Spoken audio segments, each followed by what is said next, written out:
Mr. Chair, we are live. Good morning, everyone. I'd like to call the meeting to order and acknowledge that we are in Treaty 1 territory, the home and traditional lands of the Anishinaabe, Innu, and Dakota peoples, and in the national homeland of the Red River Métis. Our drinking water comes from Shoal Lake 40 First Nation in Treaty 3 territory. On the panel with me today is Miss Linda Schultz and Mr. Richard Whitbread. Our assessor today is Mr. Ryan Valderrama, and our administrative person is Mr. Francis Villanueva. My name is Bill Moretsky. I'm also a member of the panel and will be chairing this meeting. To the Zoom participants of the hearing, please note you are placed in the waiting room until your property is called upon.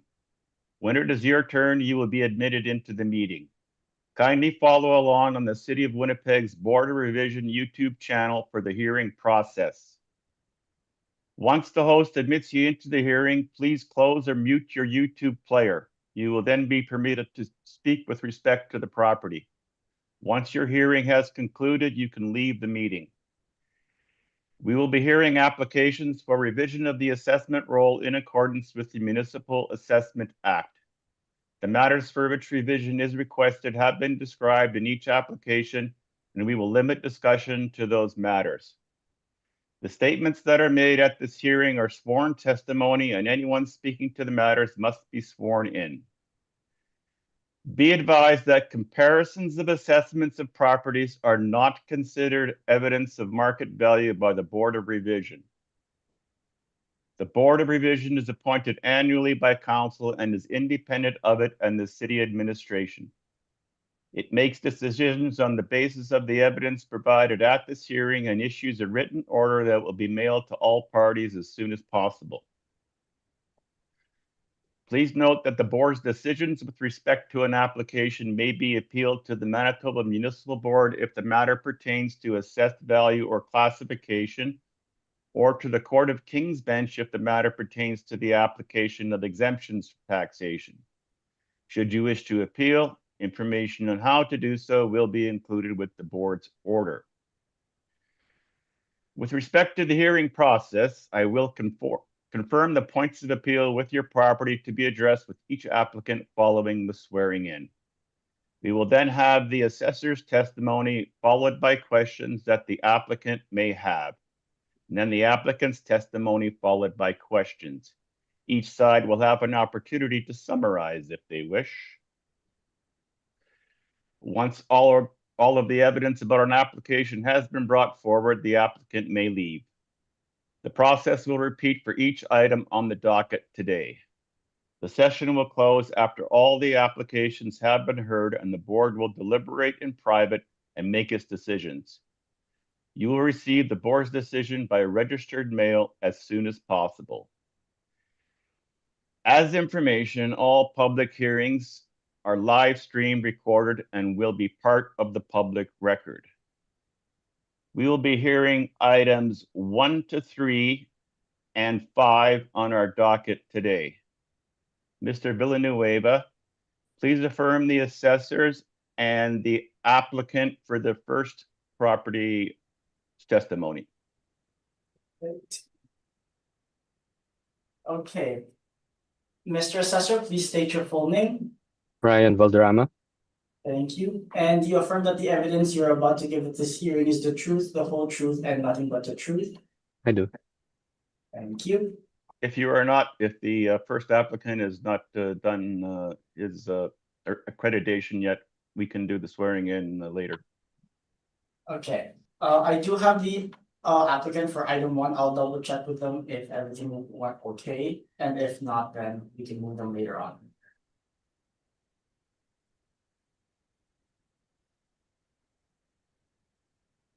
Good morning, Charlize. Hello?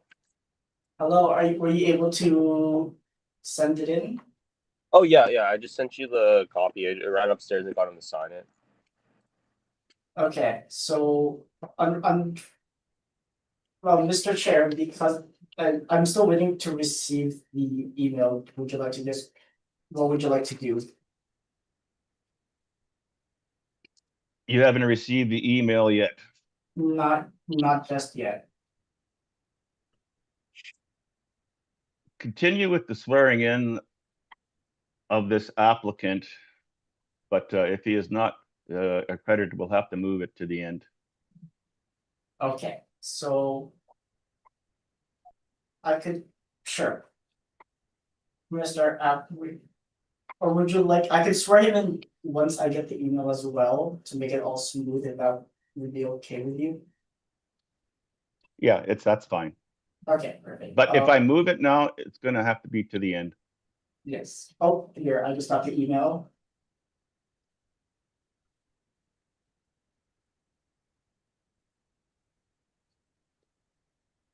Okay, yep, I got the email.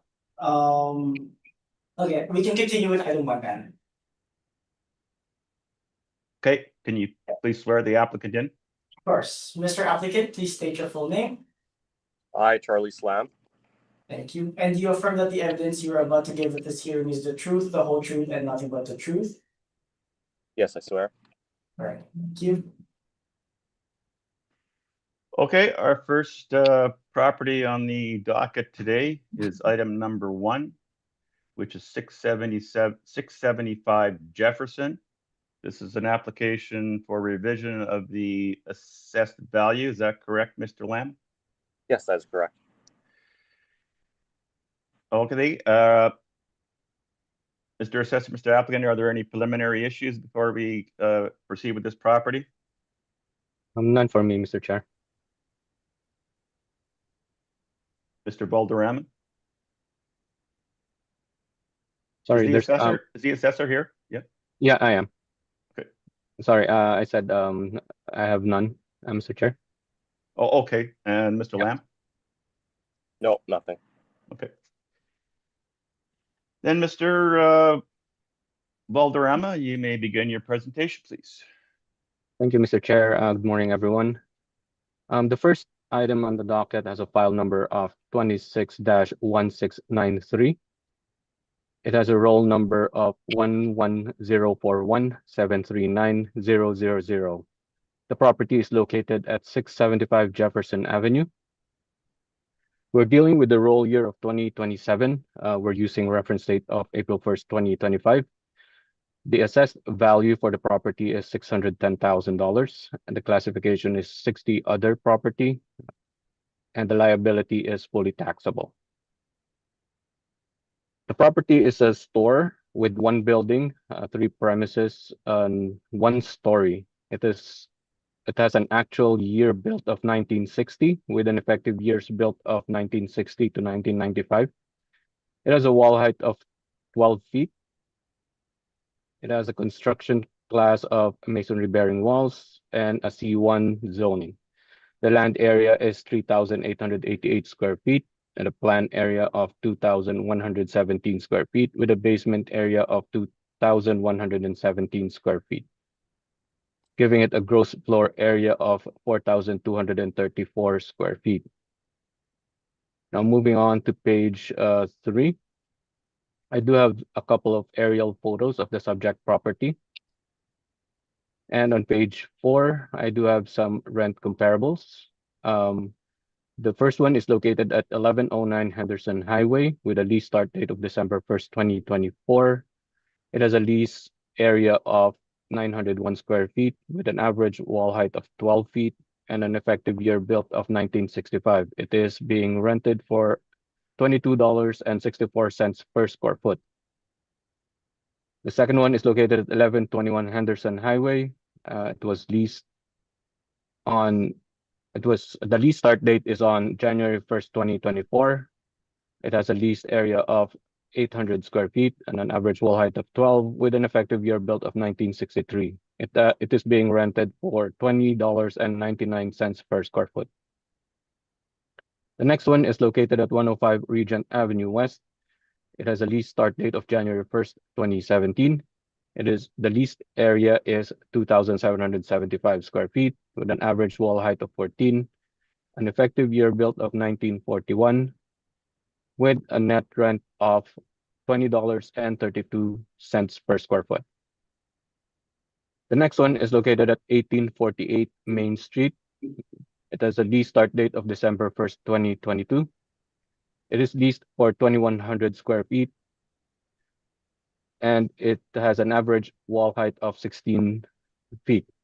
The effective year built is 2011, and it is being rented for or being leased for $23.81 per square foot. The next one is located at 130 Regent Avenue West. The lease start date is January 1st, 2024. It is being the leased area, is 359 square feet. It has an average wall height of 12 feet, effective year built of 1910, and the net rent per square foot is $22.30. And the last one is located at 1440 McPhillips Street. It has a lease start date of January 12, 2020, and it has a leased area of 3741 square feet. The average wall height is 11 feet, and effective year built is 1986. The net rent per square foot is $23 per square foot. So moving on to the next page, page 5, is the income stream of the subject property. There are 3 premises. The first one has a standard finish, commercial standard finish with a leasable area of 1,517 square feet. The net rent per square foot is $19.47 per square foot, giving it a potential rent of $29,536. The second one is a substandard basement with an area of 2,117 square feet, with a rent per square foot of $2.14 and giving it a potential rent of 4,530 square feet. And the last one has a C2 or a commercial standard finish. Its leasable area is 600 square feet with a rent per square foot of $15.19, giving it a potential rent of $9,114. So basically, the entire leasable area is 4,234 square feet, giving it a potential total rent of $43,180.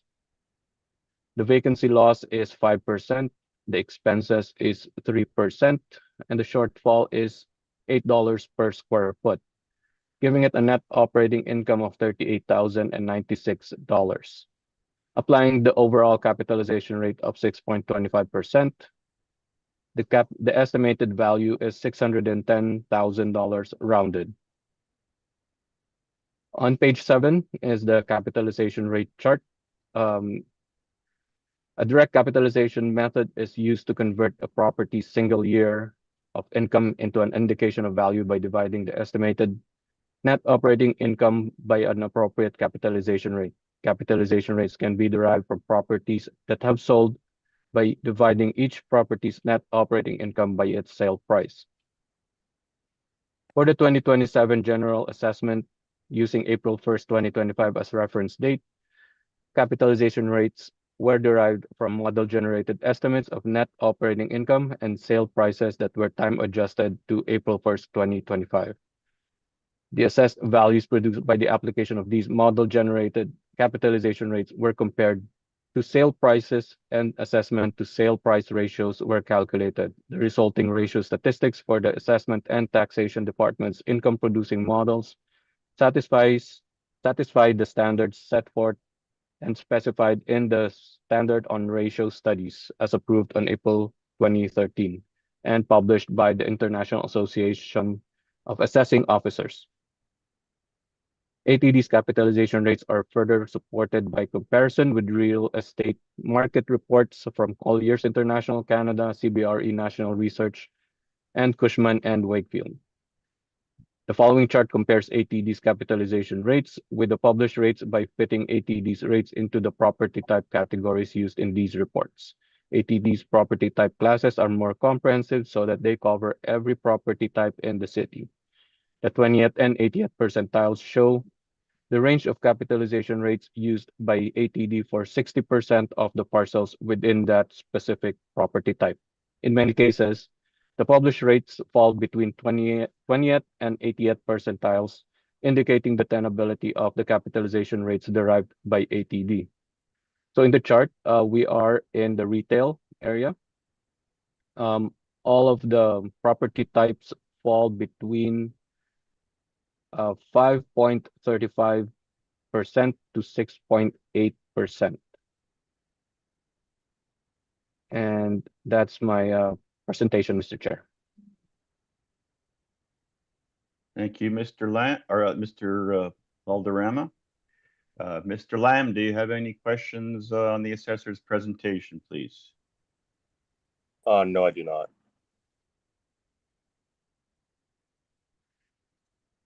Ms. Schultz, do you have any questions?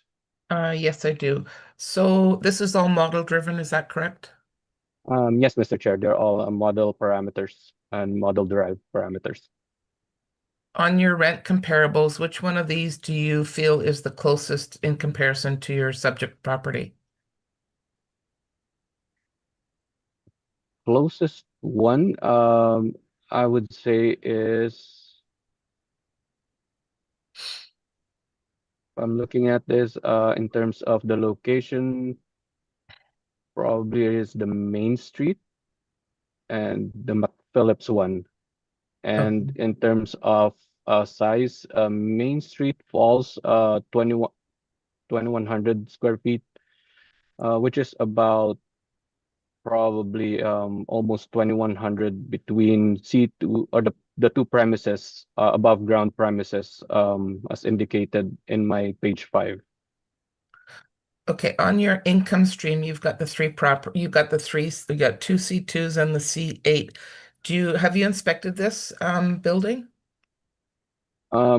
I've been in the building in one of the tenants on a personal capacity. However, on a professional and work-related capacity, I did not inspect the property. Okay. Is the substandard basement, is it used? I am not sure. I haven't. That one I didn't see. Okay, Or I so didn't inspect, sorry. okay, no problem. When you're looking at your average rent, are you taking all three properties into consideration? Because then I'm getting an average potential rent of $10.91. Or are you just taking the two C2s? On this one, I believe the $2.14 was taken into consideration in the potential and calculating the potential rent, the total potential rent. So it's So being considered. So all three. So if I take the potential rent for the 43,180 and the leasable area of 4234, I get an average rent of $10.91. Is that correct? That seems accurate in terms of math, Okay. yes. Okay. So in your comparables, you don't have anything that's in that area, in that vicinity. Is that correct? None that I have seen, Mr. Chair. None. Okay. No further questions. Thank you. Thank you so much. Mr. Whitbread, any questions? Yes, just building on those questions from Ms. Schultz. When you use that substandard basement at 2,117 square feet, do you not believe it really skews the value when you include it in this valuation if it's not of any value, i.e. very close to zero value? This one here, the substandard basement, means that there are no finishes or anything. So basically, it may potentially be used as a storage. That's why it's a substandard basement. But you So don't know that, do you? I didn't inspect the property, so I have Right. no clear indication on that one. Okay.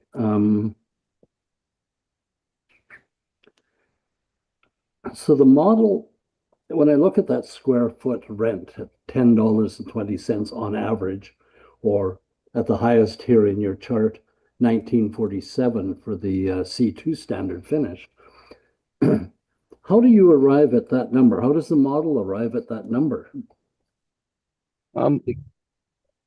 As far as I know, the model will just calculate it based on compare what the market is in terms of that leasable area, considering the leasable area, considering the area of the property where it is at, and the use of it.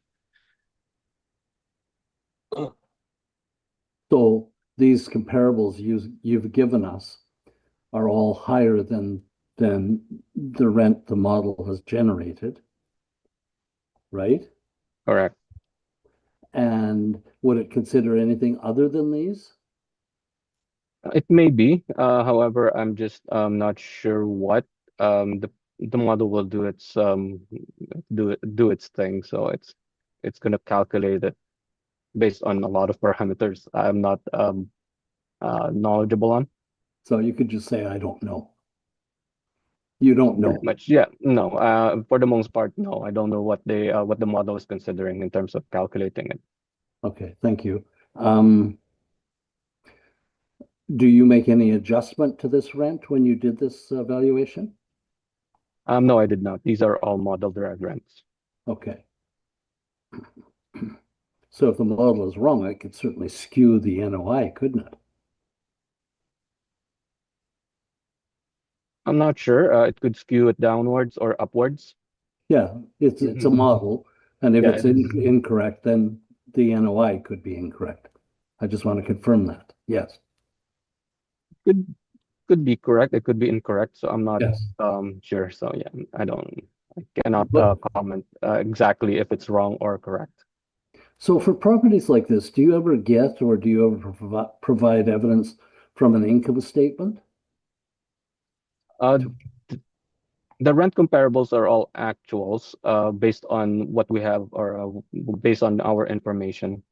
No, I'm asking Or you, on this. sorry, do Sorry. you actually get actual income statements, financial statements from the applicant? Oh, for the subject property. Yeah, We request those income statements or income and expense mailers, as we call them. yeah.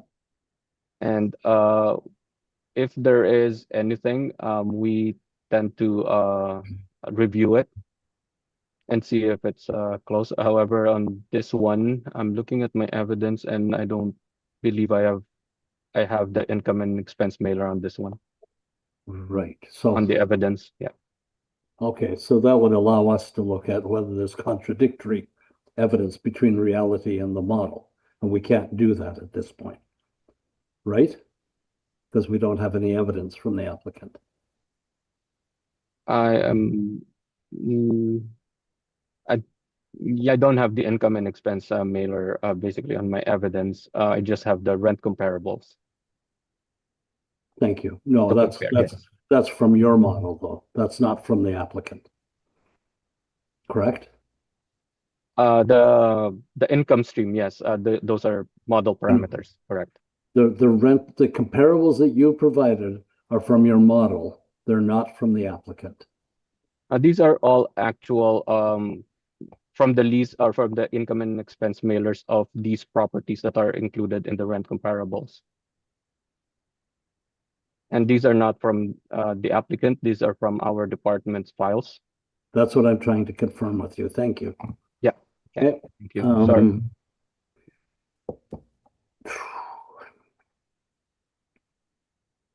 Your cap is close to the top end of the cap. Oh, sorry, I should clarify. When I go to your page, bear with me for a moment till I get there.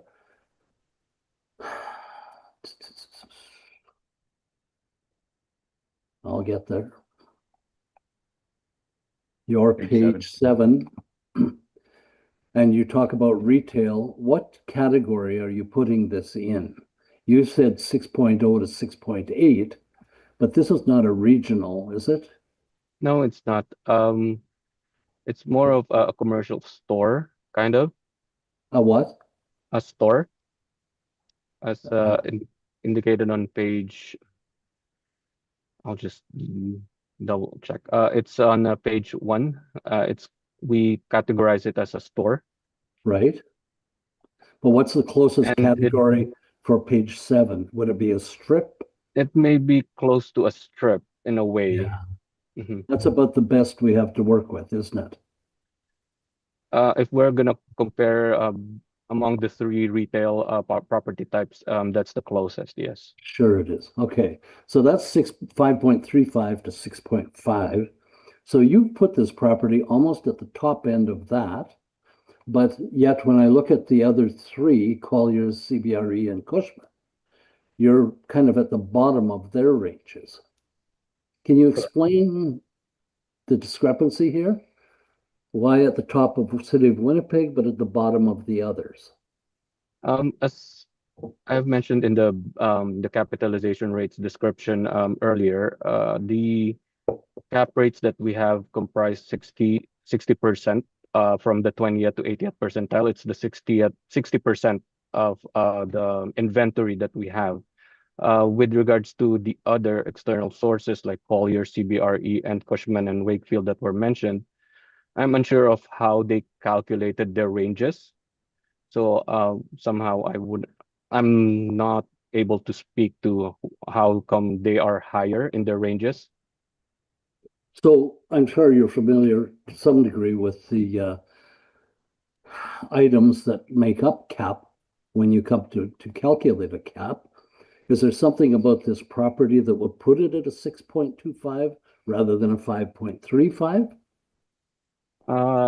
As I mentioned, it is a model assigned or derived parameter, so I am unsure of how it was derived at.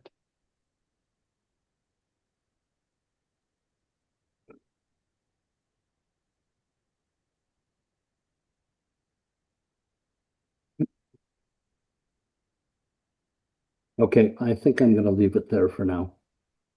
No Okay. further questions. Thank you. Thank you. So you mentioned on your comparables that it uses the income and expense from those properties. So again, just to maybe latch on to what Mr. Whitbread had talked about. So in your research for this, you did actually used actual information from the other properties and the rent comparables, correct? Correct. Is that correct? Yeah. Correct. Okay. Yeah. But then you did not for the subject. Yeah. That's The subject is a model derived parameter for rent. Yes, correct. so if you use the income and expense for the comparables, why wouldn't you use it for the subject as well? At least to compare. I believe I wasn't able to get a hold of it in time for in creating this one, so I wasn't able to compare it. Creating the evidence, sorry, should clarify. Okay. So what do you know about the actual usage of the property right now? Are there 3 renters in there? I am unsure. All I know is there is one definitely fronting Jefferson Avenue, but other than that, I'm not sure who else are renting in there or the tenants. And you said it was a store. Is that correct? It What was do you mean by the property. store? The property is we classified it as a store. However, when on a personal capacity, I'm talking about it's a when I went there, it's a restaurant actually. So it's a restaurant in the winter and it's something else the rest of the year. No, when I just went there, but the entire parcel or the entire property is we classified it as a store. You said that was on page 1, where it says On store? page Yes, it does say 1, that. yes. Okay. Yeah. Okay. So these comparables, are they also stores? Without any information, I cannot I'm not 100% sure if they are all stores. But they're so how did you choose them then? What do you, if you're not sure what they are, how did you choose them? I chose them based on the market area that they're in, and then I chose if they are commercial or retail in terms of our categories. And then I also chose them according to leased areas. Okay, so all you know is that they're retail. Yes. Mhm. Yeah.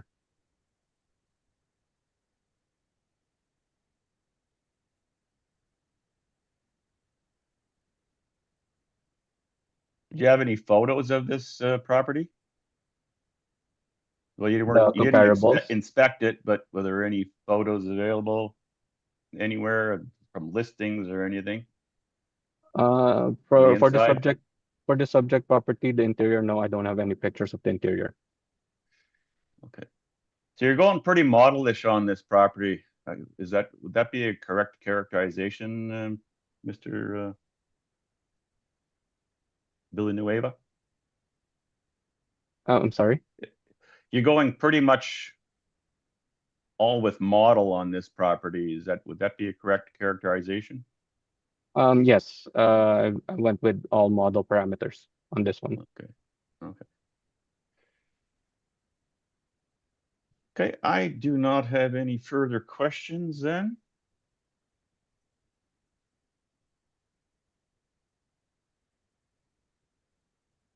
Okay, thank Is you. there anything in summation, Mr. Valderrama? No, I don't have. Thank you, Mr. Chair. Is there anything in summation from you, Mr. Lamb? He hasn't given us evidence, Mr. Chair. Yes, yes, okay, I'm out of order with that question. Yes, we haven't gone to the applicant yet. Okay.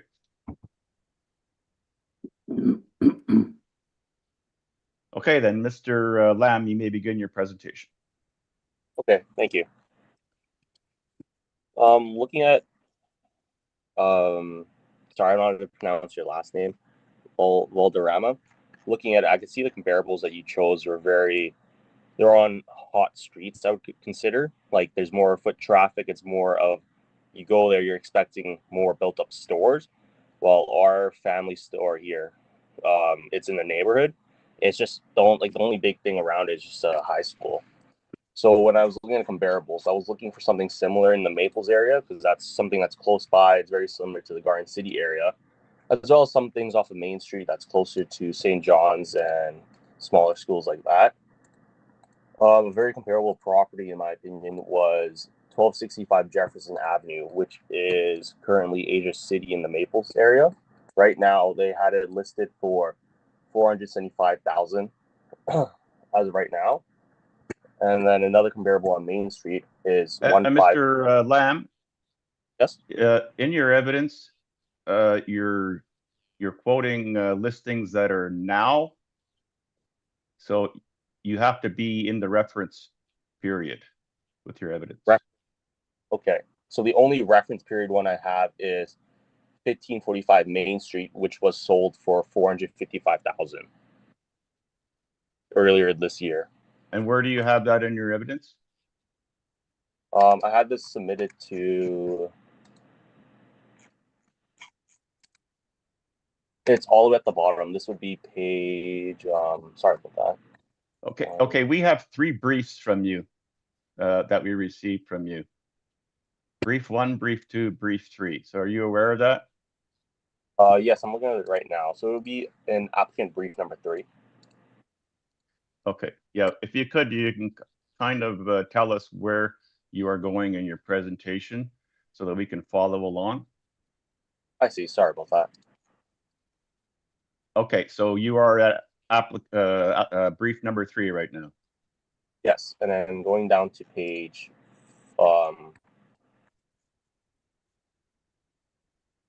Page 4. I got comparables listed from my realtors. Okay, you don't have dates on those, do you? No, unfortunately, I don't. Okay, we need to know the dates of those. Okay, I see.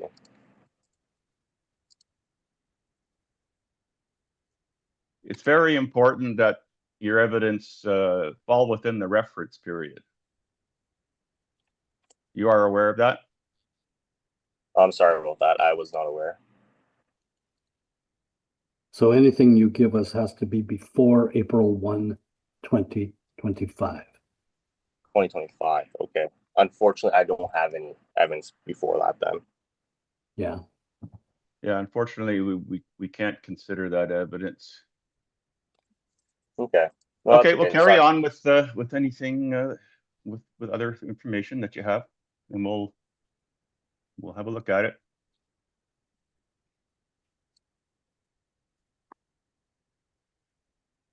Mm.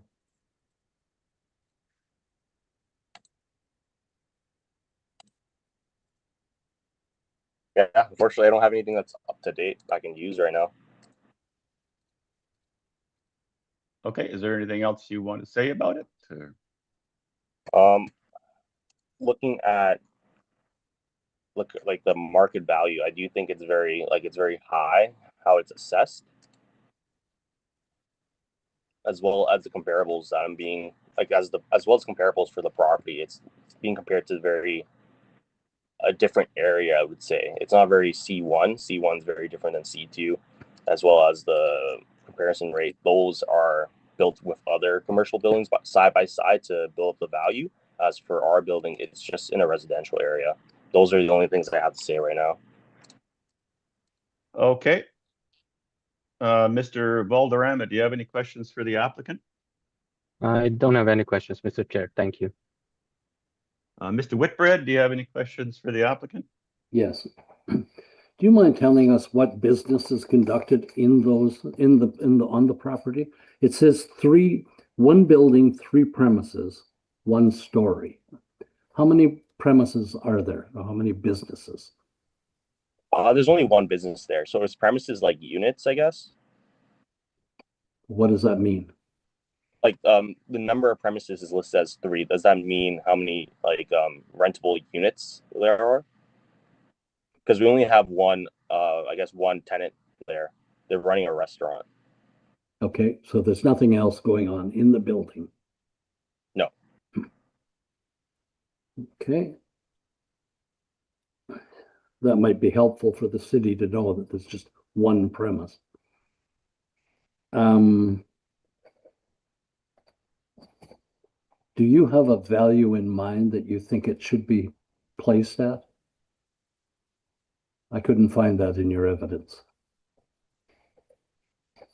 We're expecting it close to the 500,000 range. So when we saw, yeah. So 500,000. Yes. And that's based on your own personal understanding of market value in the area. Is that correct?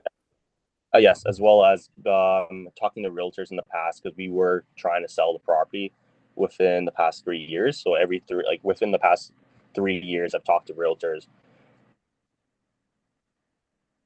So my question comes back to, I think it's your evidence number 1 and evidence number 2. They appear to be very similar. Are they the same evidence, or is there something different about them? I think it's the same. I think it just got submitted twice by accident. Okay, then let me just deal with evidence piece 1. It says the list date was January 4th, 2016, correct? Yes. That's when he tried to sell it at $449,900. Yep, that was the first time we tried to sell it 10 years ago now. So are you suggesting there's been very little inflationary improvement to that building? Yes, just because for where it's placed right now, there's no parking, so not a lot of people are like seeking this property. We had a huge issue when we had it listed 10 years ago, and we still have issues now when we bring it up to realtors. Okay, did I see somewhere that you had spent, or the owner had spent 60 to 95,000 in improvements? Yes, that is correct. We had to redo the roof as it was leaking everywhere, Yes. as well as the heater and the AC unit was shot, so we put a new one in too. Okay, so some very fundamental improvements were made to the building, and yet you're suggesting it's still very close to the value it was 10 years ago. Okay. That's what I'm trying to get my head around. Okay. I have no further questions, Mr. Chair. Thank you. Ms. Schultz, any questions? Just a few follow-up on that, as well as with the restaurant. So if I look at your item 1, on your brief 1, in the public description, it says restaurant setting opportunities galore. invested over 100,000 in current settings, new freezer, walk-in coolers, appliances. If I look at fully finished basement with 3 party rooms, so is the basement usable or is Oh, it substandard as thank what you the, for pardon so me? 10 years. Thank you for bringing that up, Ms. Schultz. So 10 years ago, it was very usable, but in 2022, our last tenant flooded the basement up a meter. So right now, we got it, and it's just like you could use it as storage, but it's not usable for any customers. Okay, so that's gone then. No Everything for in the basement, much just only just bare drywall. okay, thank you. No further questions. Okay, I think all my questions have been asked and answered on this one as far as the applicant goes. Okay.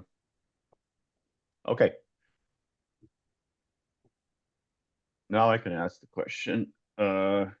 Valderrama, anything in summation?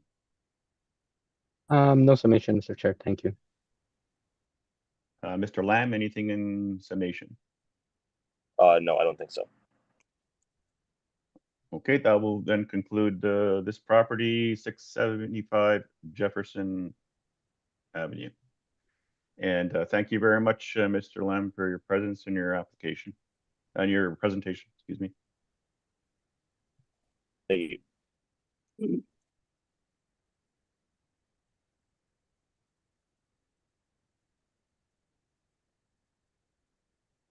Okay, we will then go to the next property on our docket,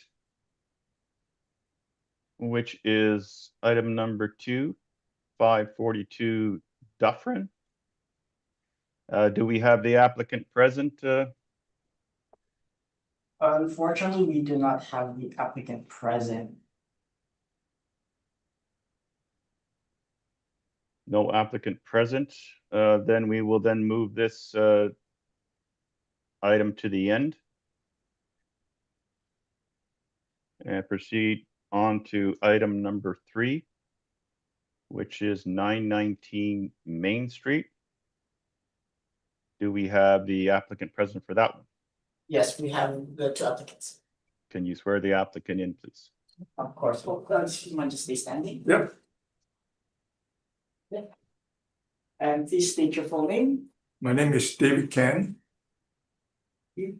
And you affirm that the evidence you're about to receive is the truth, the whole truth. The evidence you're about to give at this hearing is the truth, the whole truth, and nothing but the truth. I do.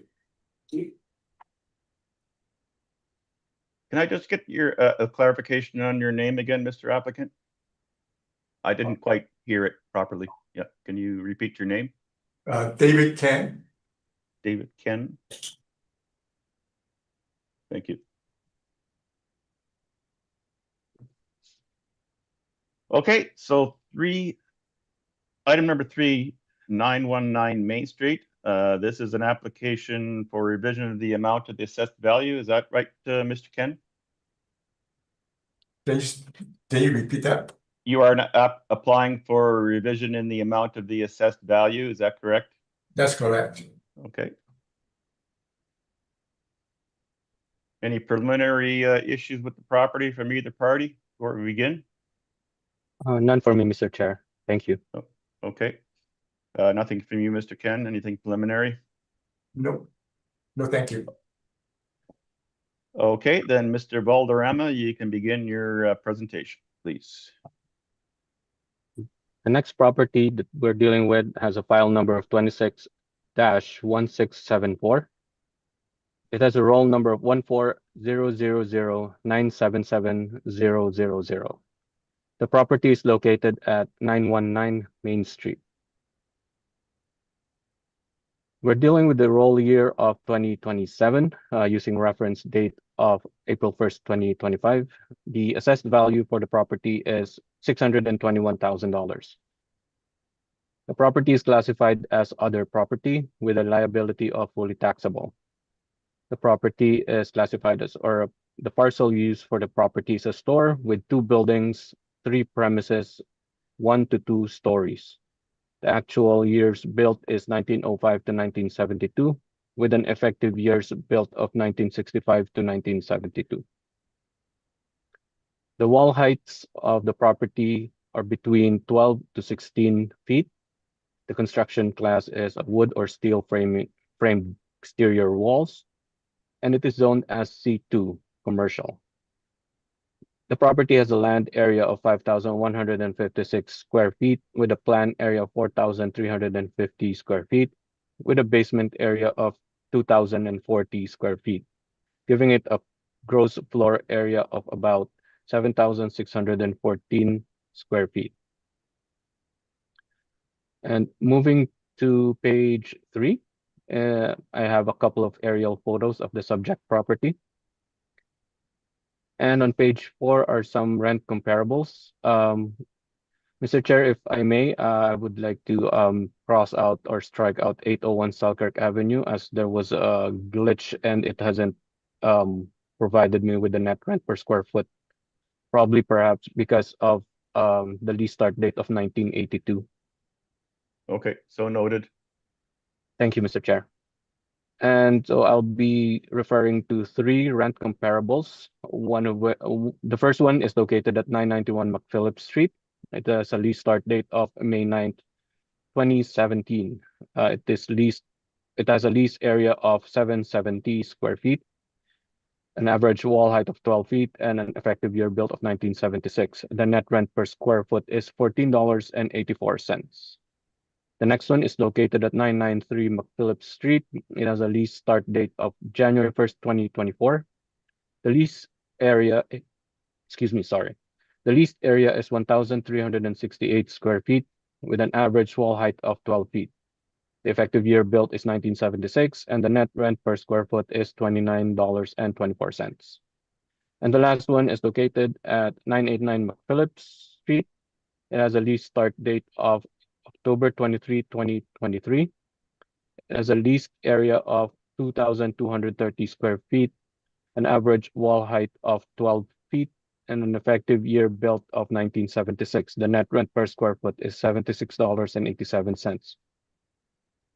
Moving to page 5, there are 3 premises on the property that was assessed.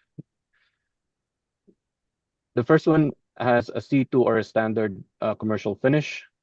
It has a leasable area of 4,350 square feet, a rent per square foot of $12.34, giving it a potential rent of $53,679. The second one is a storage mezzanine with a leasable area of 1,188 square feet and a rent per square foot of $5.13, giving it a potential rent of $6,094. And the third one is a substandard basement with a leasable area of 2,040 square feet with a rent per square foot of $2.06, giving it a potential rent of $4,202. So the total potential rent for the property is $63,975. It has a vacancy loss of 5%. Applying that, the effective gross income is $6,776. Expenses used is 3%, and the shortfall rate is $8 per square foot. Applying those to the effective gross income, the net operating income is $55,922. The overall capitalization rate when applied to the net operating the overall capitalization rate of 9% when applied to the net operating income gives an estimated value of $621,000 rounded. Again, on page 7 is the capitalization rate chart. We are on the retail and the property and the 20th to 80th percentile for all retail properties within the city of Winnipeg is 5.35% to 6.8% range. And I think that's my presentation now, Mr. Chair. Thank you. Thank you.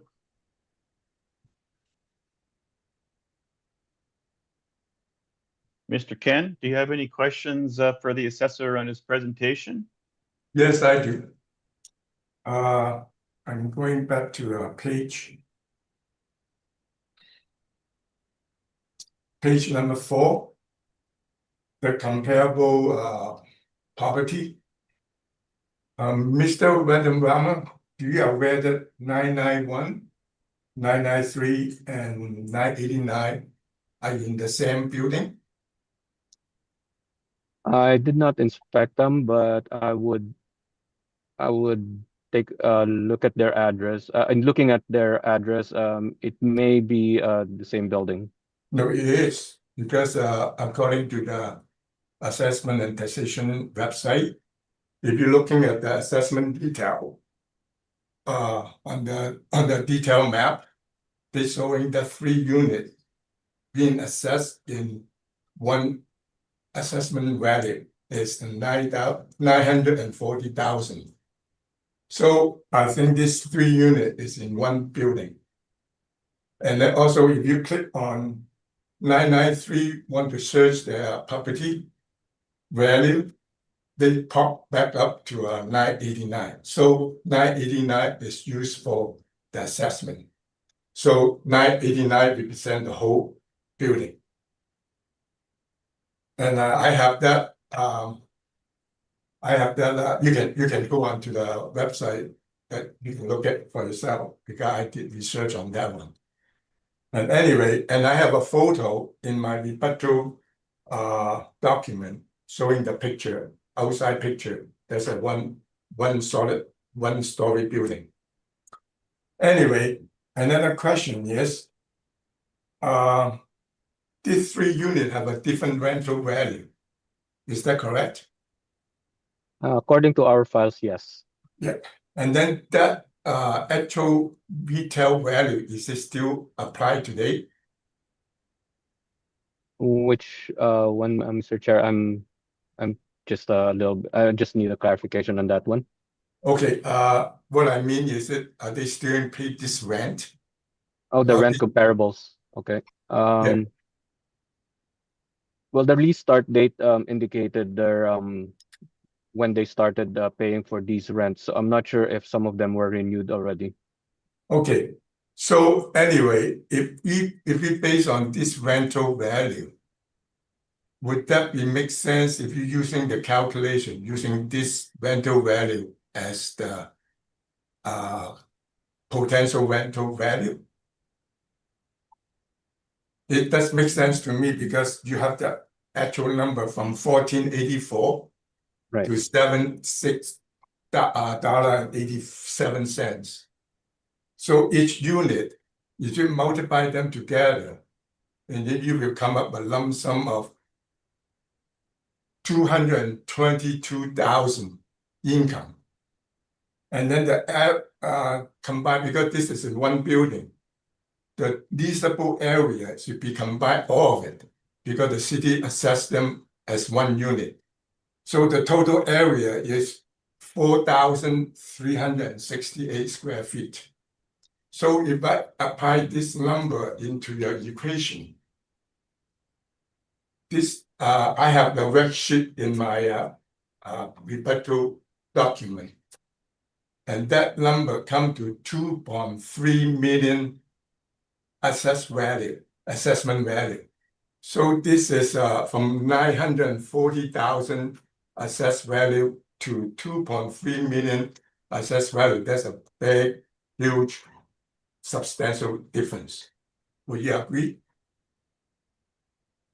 Well, if that's the math, then I would defer to the math, Mr. Chair. Okay, I will show you the map in my presentation. Another question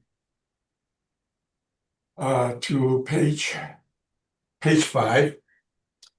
You claim that my total leasable area is 7,578 square feet. Is that Yes, correct? that's correct. Yeah. That's correct. Okay, and then you consider that's including the subbase, the basement. Is that correct? Yes, there was an assessed substandard basement on this Okay. property. And the first line, the 4,350 4,350 square feet. Do you aware that that is a one finished unit or two separate unit? I am unaware of it. No, I don't. Okay, I do have in my rebuttal document, I have to show you the picture. In the main floor, there's a two separate area. In Okay, the you front- can't talk about it when you do your rebuttal. Okay, please? sure. Okay. So basically, you based on this number is without inspection to the building. Is that correct? No, I wasn't able to Okay, to inspect the property. Correct. okay. And in the later in my rebuttal document, I will show you on my income expense report 2025. It clearly stated. Okay, if you're talking about your rebuttal again, you'll have to wait until you Okay, present that. okay, sorry, Mr. Chair. And so that's my question right now. And also you compare both the area is on McPhillips, and you compare this area to 919 Main Street. Do you aware that in these two areas totally different? I'm aware. Yes.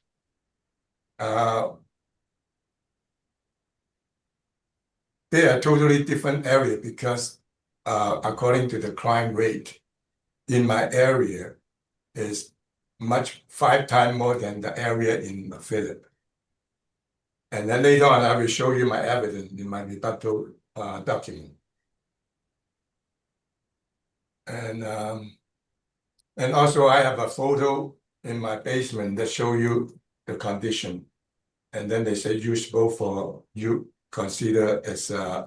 Okay, you'll get that when you. Okay. You'll be able to present that when you do your presentation. Just Okay. focus on the assessor's presentation. Any questions about Okay, that? that's all I have right now. Okay. Thank you. Thank you, Mr. Chair.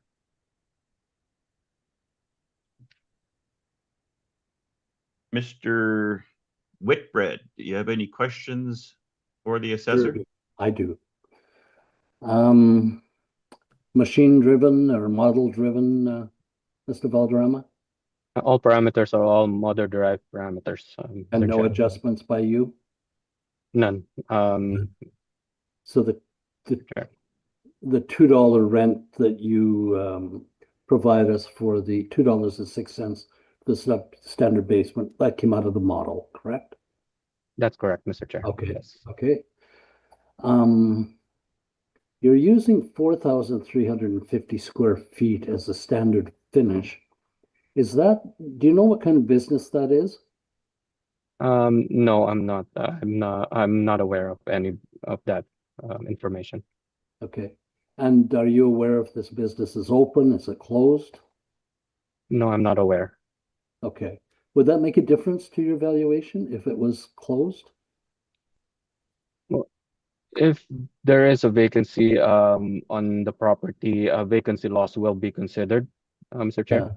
Yeah, your vacancy loss would be significantly different, wouldn't it? Or could be significantly different.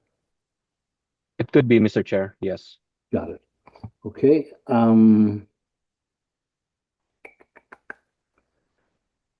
So your average rent at 843 compares to your comparables. I'm looking at 989 McPhillips on page 4 at 7687. Is that an anomaly rent, or is that just an outlier that we might not even want to think about? I'm unsure of that one. It looks like our information has registered $76.87. Could be one of those market outliers, Mr. Chair. Would you put a lot of weight on that one then in this case? In this case, no, I wouldn't. No, but the model would still factor it in, wouldn't it?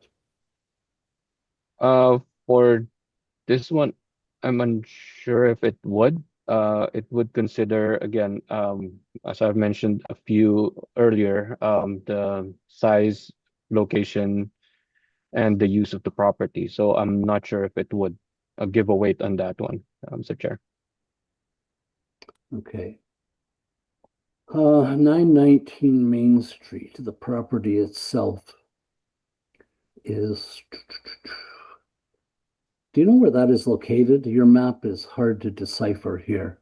Actually, the mapping system that I used on this one was a little bit off, Mr. Chair, if I may. At that time, I was using a mapping tool, and it seems like it's not giving me a good one. And yeah, and I apologize on that one. I'm sort of 919 Main. 919 is, I believe, north of Higgins there. North of Higgins, but it's showing it on the other side of Red River, on the east side Yeah, of the Red River. And that's why, Mr. Chair, the mapping tool that I used was a little glitchy on that at that time, Mr. Chair. Sorry about that. Okay. So a very different area than the area up around on McPhillips. Yes, that's correct. Mhm. Okay. All right. And the model factors that in, doesn't it? I believe so, yes. I've mentioned earlier, it considers the area that the property is in. Okay. So just a question in general then, if the model didn't factor that in, do you have the ability to make your own judgment call and say, whoa, this area is a little bit different? Well, there could be, yes. There will be a call on that one, Mr. Chair. Okay. So then you come to your cap rate at 9%. You're way above the city of Winnipeg. Sorry, let me back up again. I have to go back to that page. Page 7. Page 7, yes, correct. It's retail. Are you telling us this is more akin to a strip than a regional or a power center? Yes, I would say yes. So 5.35 to 6.5%. That's And correct. you've come in at 9, which is far above any of the other three, far above the city of Winnipeg, far above Collier's CBRE. And I realize it's 80 percentile, so you do have some room, but there's must be a reason the model would have come in at 9.0. Can you tell us why that would be? Again, aside from the factors I have mentioned earlier, the size, location, the use of the property and all that, I'm not sure what are the rest of the factors that a model is considering. With regard to the range that we have here between 5.35 to 6.8 of all the retail properties that are on page 7. As I've mentioned in the description, it's 60% of the parcels within the specific type.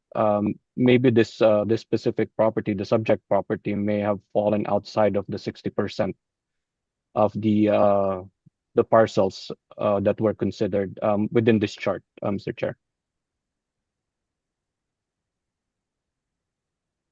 Okay, I'm going to leave it there. Thank you. Thank you. Okay. Ms. Schultz, any questions? They have been asked and answered. Thank you. Thank you. And I'm just going to go back to the cap rate again. Yeah, how the model arrived at 9%. Do you what was your answer to that when Mr. Whitbread asked you that? Can you I'm not clarify that? sure. I'm sorry, Mr. Chair. I didn't mean to interrupt. No, I'm not sure or not aware of any other factors aside from the 3 that I mentioned. How the model derives at the 9% cap rate. Okay, I have no further questions.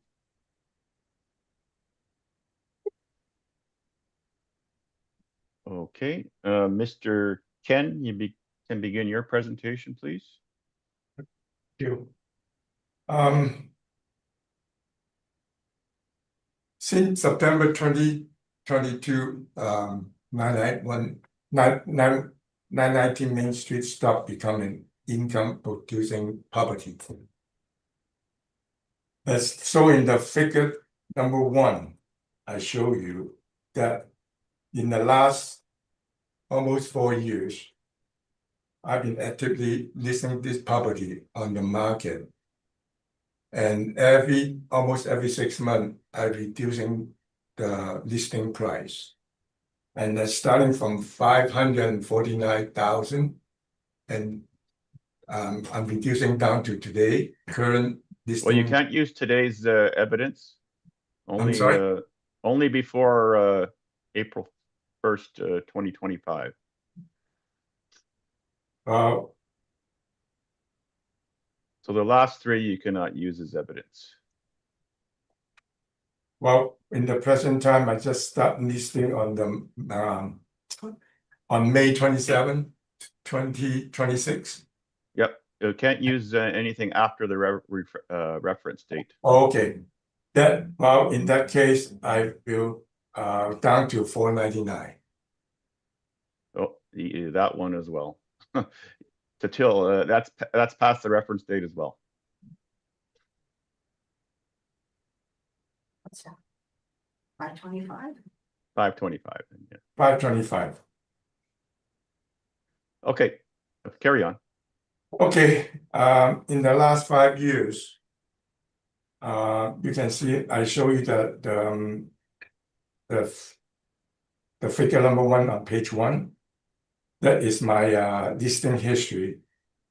And on page 2, figure 2, I show you that in last 5 years, up to today, in January 2026, the area have arson, and then there's 8 commercial building being burned down to the ground. And that kind of activity really have a big impact to that area. And then this really discouraging any buying interest. So my building have been up for sale for quite some time, but it's still in the market up to today. And I'm comparing to my assessment value for 600. Okay, we cannot use assessment comparisons Okay, as all right. evidence. Yeah.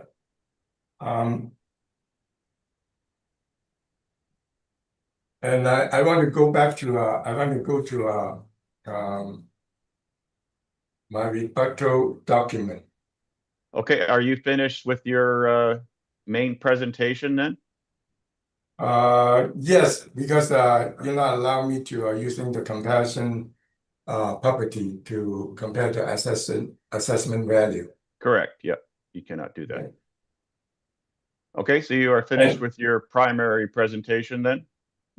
Yes, but I want to add one more point that in all the listing, I don't know if you want to see the listing contract is on the page on page 35.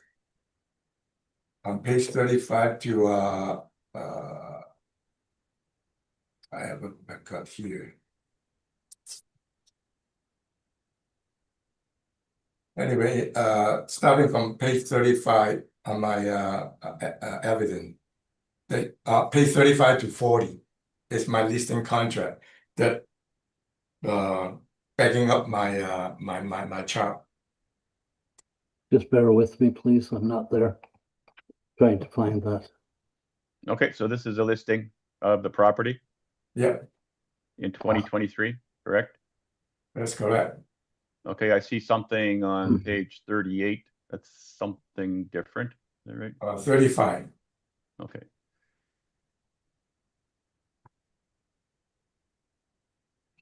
Yeah, starting at 35. And then going to 37, correct? Going to 37. Yeah, okay.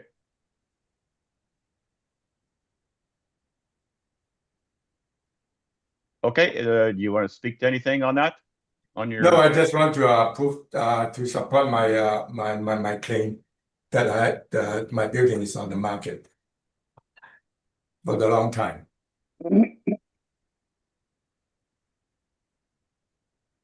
for a long time. Okay.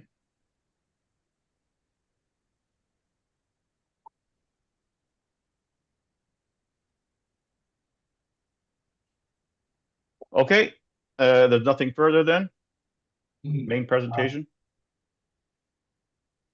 No, I just that's it for my opening. Okay, Mr. Valderrama, do you have any questions on the applicant's presentation? No questions, Mr. Chair. Thank you. And Ms. Schultz, any questions? Just a clarification on, this might have to go back to the assessor, but for the client, you've got listed 5,300 square feet, but the city has 7,578. That's Do you- correct. Do you know what the proper square footage is of your building? It's 5,390 square feet.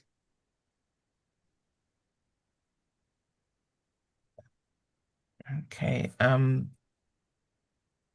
Mr. Chair, can I ask the assessor a question or do I have to wait? You can ask the assessor a question, yes. So to the assessor, so how does the city have a square footage of 7,578 square feet? It's quite a difference. Yes, the difference is on the substandard basement, Mr. Chair.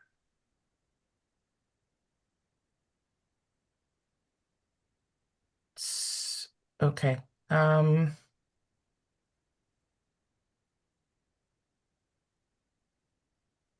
Because I don't know if you can, on page 2 of 9 of the client's application, the city, I don't know if if we can ask that, but it's got land assessed. Oh, that's land area, right? Okay, no further questions. Thank you. Thank you. Mr. Chair, Yes, Mr. Chair, can I fill in one more page then showing that my property listed at 5,390 square feet is on my evidence page number 13. You can see the property highlight detail.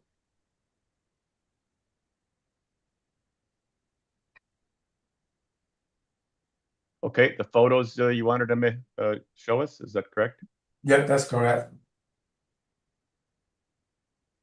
Okay, and then what is your comments to My those? comment is that this property is showing I'm listing for 5,390 square feet compared to the assessor claiming for 7,500 square feet.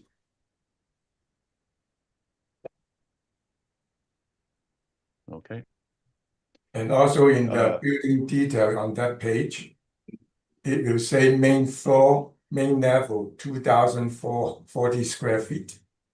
And the warehouse at 2,310 square feet. And that second level is 1,040 square feet.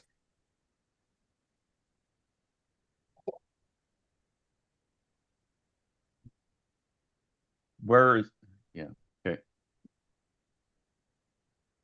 So, It's on the right hand side on the highlight, property highlight. Under the building details. okay, is that all the supplementary information you wanted to provide on your presentation then? Yeah, that's correct. Okay, so Mr. Valderrama, anything on that supplementary information that you just provided? No, I don't, Mr. Chair. Thank you. And Ms. Schultz, anything on it?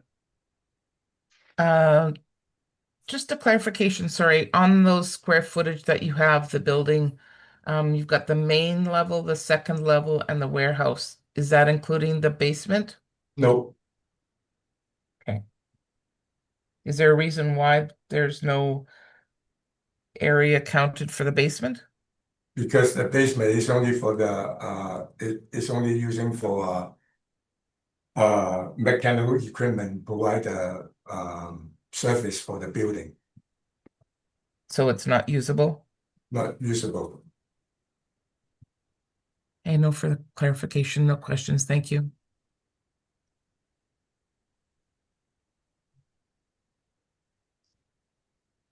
Mr. Whitbread, any questions for Mhm. the applicant? Sure. Not for the applicant. I think we're dealing with. Sorry. We are. May I redirect the question to Mr. Valderrama? We seem to be jumping around here. Would it be okay if Okay, I do you have any ask him a questions for first? the applicant first of all, though, Mr. Whitbread? I do, but I'd like to ask Mr. Valderrama a question first because it builds on what Ms. Schultz is Okay, asking. fair enough. Proceed, please. It's okay. Mr. Valderrama, do you know if it's a common practice when you're listing a property to not list the basement in the square footage, as opposed to when you value a property, you include all the square footage? I'm not sure what the practice is in terms of selling the property or listing a property, Mr. Chair. Our Okay. process is yeah, we include all of the areas in the Okay. property. Yeah. Yeah, you could talk to valuation, but you can't talk to listing. Thank you. No, because I'm not aware of the anything with the listing. Okay, back to the applicant then. Thank you. Is there an ongoing business on that property right now, sir? Ms. No, McCann? no.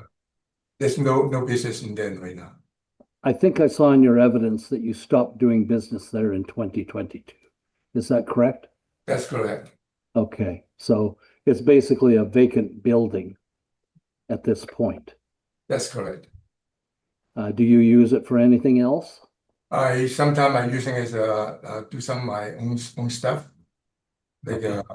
I have a little bit storage there, store some material, and I go to the building twice a week to inspect them Okay. and keep it up. Okay.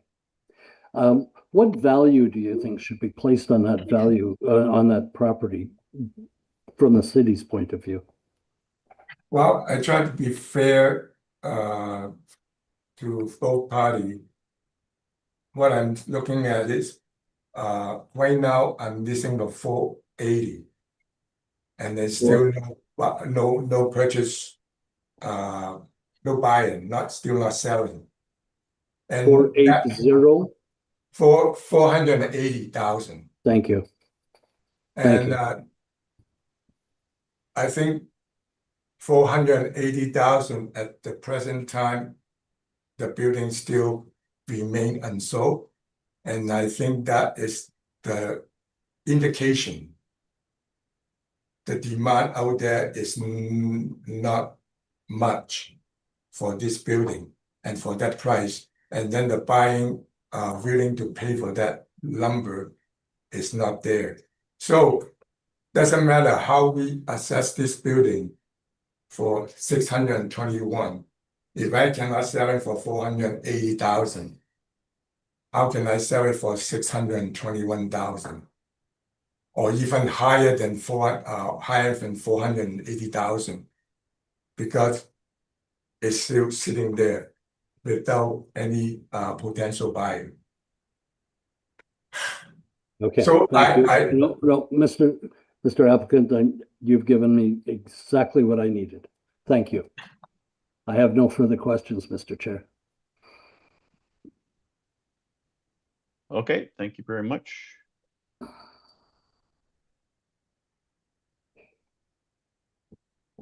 So what are you doing with this property then if it's vacant? Is it just the fact that you can't sell it? Is that the I cannot issue sell that you it. I cannot rent it. The rented somebody offer me, if somebody offer me anything. But at the meantime, there's nothing, nobody interest. And then I put on the market, I'm talking to this new agent this agent is really, really nice to me. And then he do all the kind of all kind of work, try to make it work. And then even though he put a big sales sign on my building, trying to get that exposure, but still since June I started with him, up to now it's still sitting there. And by the meantime, I've been truthful telling you that I want to sell it, but there's no offer. And even though at this price and today this price that you're not counting the number, but for 480,000.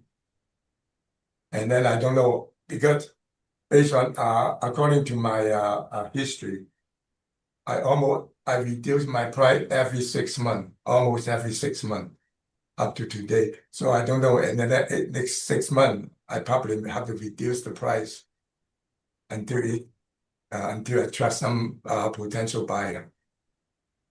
When was the last time you had it rented out? No, When was it? You didn't have it rented out ever in your ownership period? no, I use it as my business. Since I own the building since 2008, 2006, Mm-hmm. and I run my business over there until 2022. Okay. And then you just wanted to sell it and you I just want to can't- sell it, yeah, and you just can't get the price that you want. And you just keep hanging on to it. Would that be correct? that's correct. So I can reducing the price, and I don't even I starting with 49.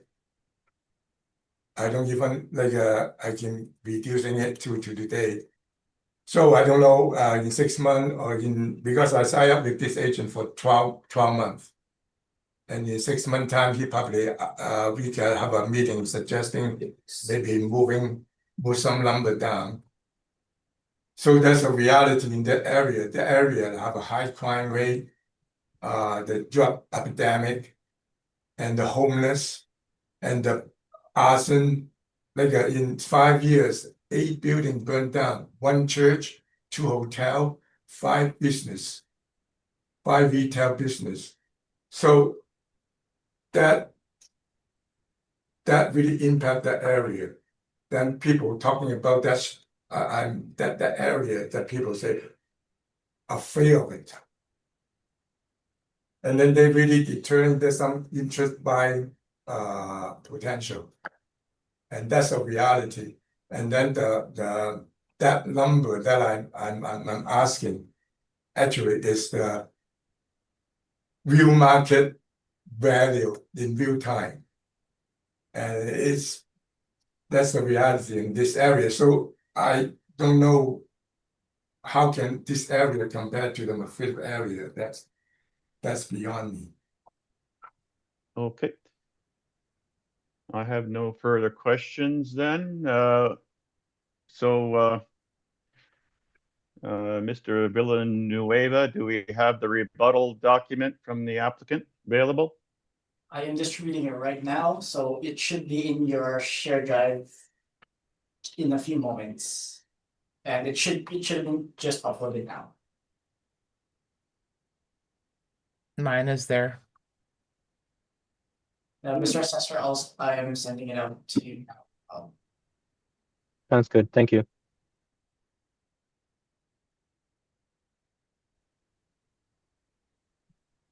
It should be distributed to everybody now. Let me know if anything else pops up.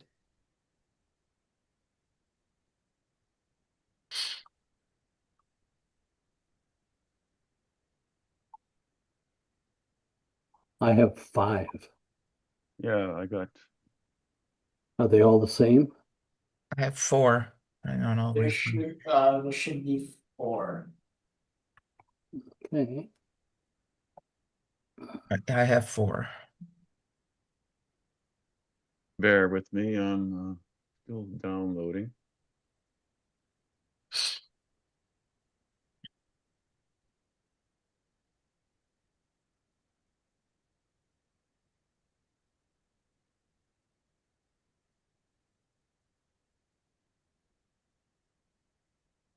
Okay, I've got them. So, Mr. Kenyon can proceed with your rebuttal. So just guide us along which document you are referring to at the time that you're presenting, Okay. please. First of all, I'm referring to rebuttal document number 1. Okay, Now I have on page 2, I have assessment document 2027 property assessment notice. And on page 3, I have 2008 my assessment document. Now in 2008, my building assessed at 115,400. well, we can't look at previous assessments of your property either, I'm afraid. I'm sorry, sir. We can't look at previous assessments of your property. Okay, then the reason I want to show in this case is I want to show that the property being that 621,000 is overinflated compared to my starting assessed value. But if you don't allow, I can. We have to focus on the market value of the property. Okay. Now on document number 2.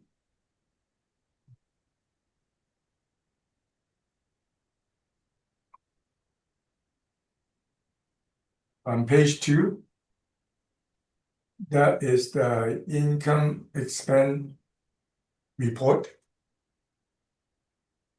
And I want to show that on the right hand top corner, that total leasable area stayed at 5,370 square feet. And this document I reported on 2025. So this. Does everybody see that? Does everybody see that area? The panel? You see that Yes. area? Yes, yes. I'm looking at a handwritten financial statement. Is that what we're talking about? Well, No, it's not. page 2 of rebuttal 2, you said, right? Yes. Yeah. Okay. It's under I still do not see the area, I'm afraid.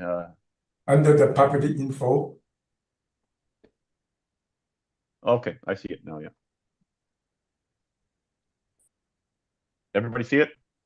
Yep. Yes. Okay. I just want to point this out that the referring to the assessor that they claim that the leasable area is 7,578 versus to this document stated at 5,370 square feet. And further down on page 5 and page 4. Page 4 and page 5 showing that's a photo of my basement.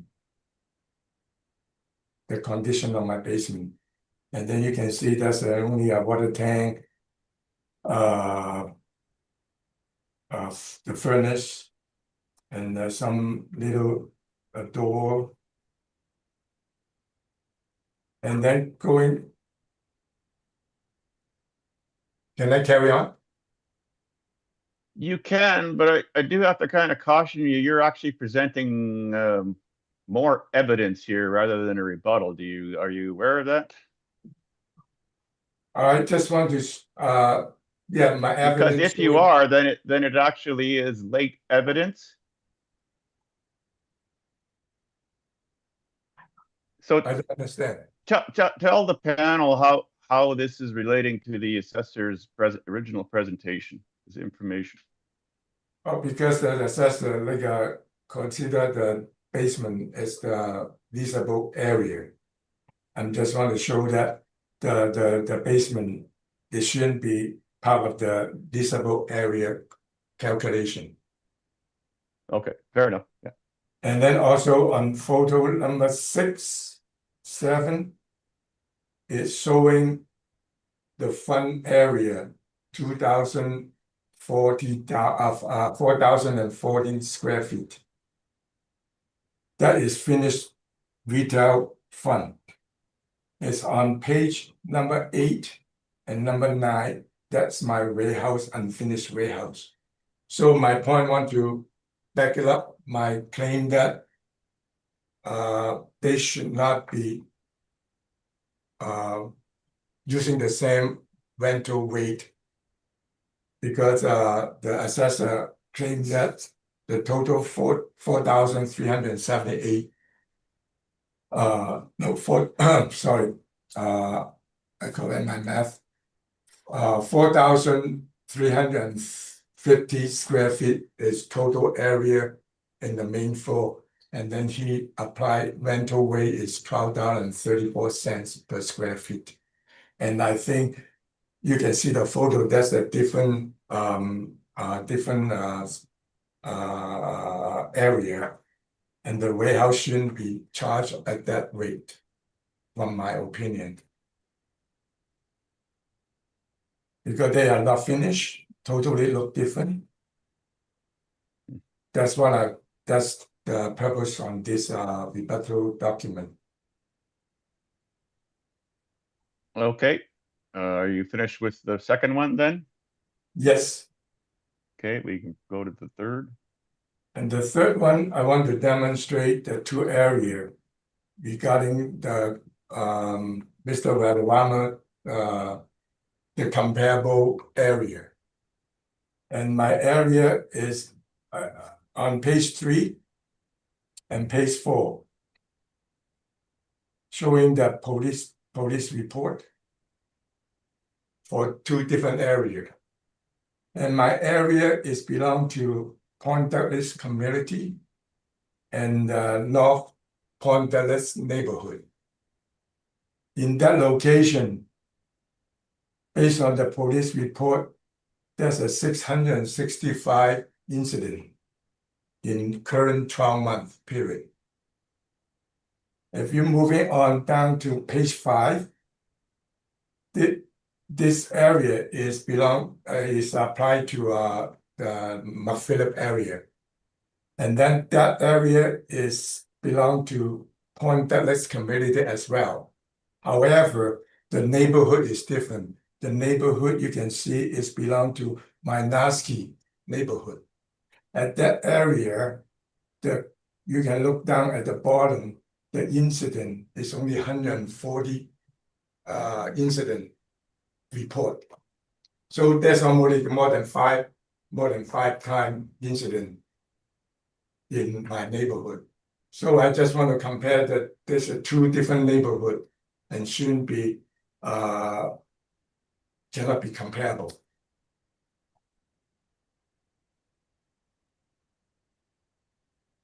And also I want, that's the purpose of this rebuttal document.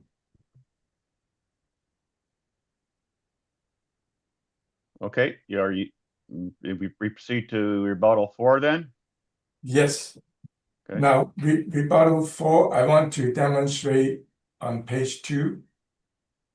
I work out property assessment for my building, 919 Main Street. If I'm using this 5,390 square feet as a leasable area, and the main floor I separate, the front is a 2,040 square feet. At the way that Mr. Valderrama put $12.34 per square feet. And the second level is at 1,040 square feet. And I'm using the assessor's rental rate at $5.13. But the only difference is the warehouse, I put it is $8 per square feet. And I think this low rate is reasonable for this basement, for this warehouse. This warehouse has no water, no washroom, no drainage, no heat. It's mainly used for storage. So with my calculation, using the same model as the assessment department, 5% vacancy loss, 3% expense, and the shortfall $8 per square feet. And the $8 per square feet, how they calculate that number? Mr. Obama emailed me and showed me the actual formula is using $8 multiplied by the leasable area multiplied by the vacancy law percentage, that's the 5%. So that number is come up to $2,156. And then using the same overall capitalization ratio is 9%. That number, however, come up to the estimated value is $477,644. So that number worked out pretty in line with my listing price right now. That's what I want to demonstrate. If we're using the right, correct data, that equation worked out pretty quite close to the market value. That's my point on this demonstration. And then also on page 4, that's the map on McPhillips Street. You can see the assessed value is 940,000 of 3 units. You can see that 3 number on it. So that tell me this building is assessed for 1 unit at all by the city. And then on page 6, that's using the actual rental rate from that building that from the assessor document 991 are using $14.84 per square feet, and the leasable areas are 770 square feet. 993 are using the leasable area 1,368, and the rental rate is $29.24. And then 989 are using leasable area is 2,230 square feet, and the rental rate is $76.87. And so I multiply all together, come up to the potential rental rate, potential rent is $22,847. And then moving down, I'm using the same vacancy. Okay, I think the panel understands how you get to the final number there, 2,373,000, correct? Right, and then so end up the assessment value should be over 2.3 million. So that's why I make it comparison to the city assessed this building for 940,000. That is a quite substantial difference. So my point is, if you're not using the right data, this calculation won't reflect to the market value at all. Okay. Mr. Valderrama, do you have any questions on the applicant's rebuttal? No, I don't have any questions, Mr. Chair. Thank you.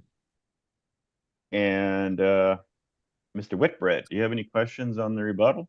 I have none, thanks. Ms. Schultz, do you have any questions on the rebuttal? No questions at this time, thank you. And I have no questions.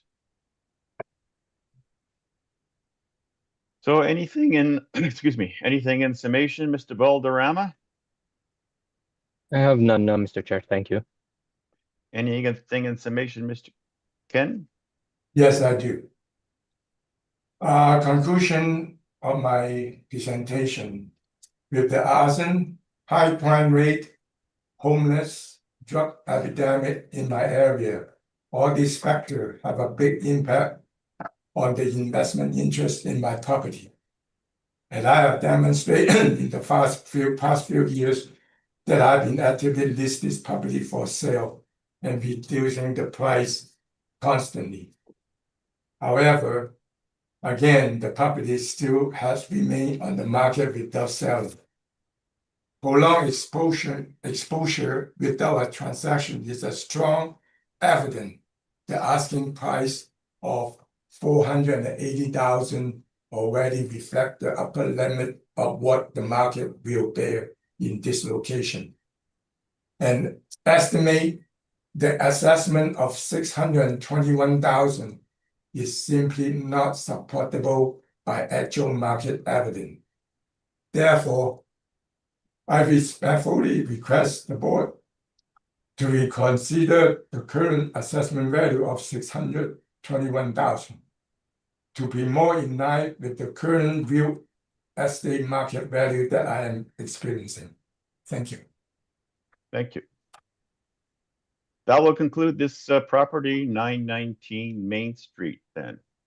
Thank you very much, Mr. Ken, for your presentation. Thank you, You may go. Is everybody okay with just pushing on here and until the end? Yeah. No, I'm not. I would like a break. Okay. I need a great break as well. Okay.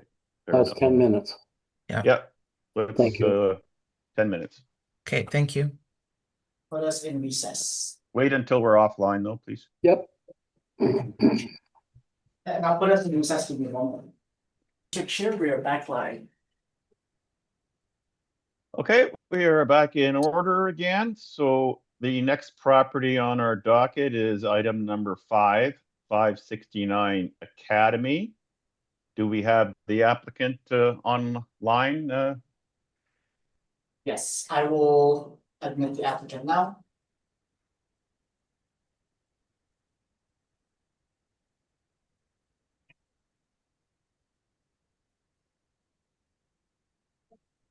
And then you can have the applicant sworn in, please. Sure. Ms. Dawn? Hello, yes. Hello. Okay. Ms. Applicant, please state your full name. Dawn Fatalovich. Thank you. And do you affirm that the evidence you're about to give at this hearing is the truth, the whole truth, and nothing but the truth? Yes. Perfect. You. Can I just clarify your surname again there, please? Fatalovich. Vitalovich? Yes. F for Fox.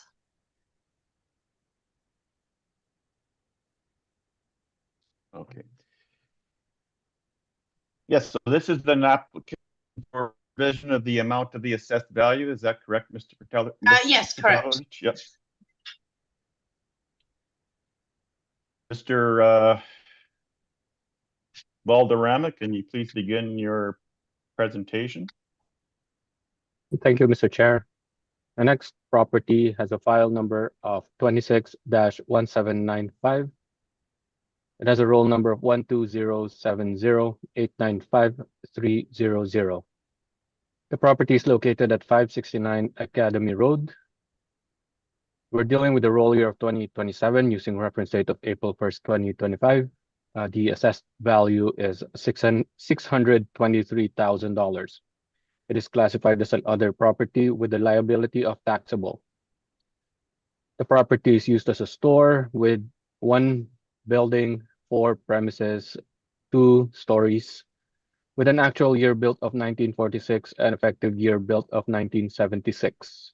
It has an average wall height of 10 feet, a masonry bearing walls construction, and a zoning of C1, or a commercial zoning.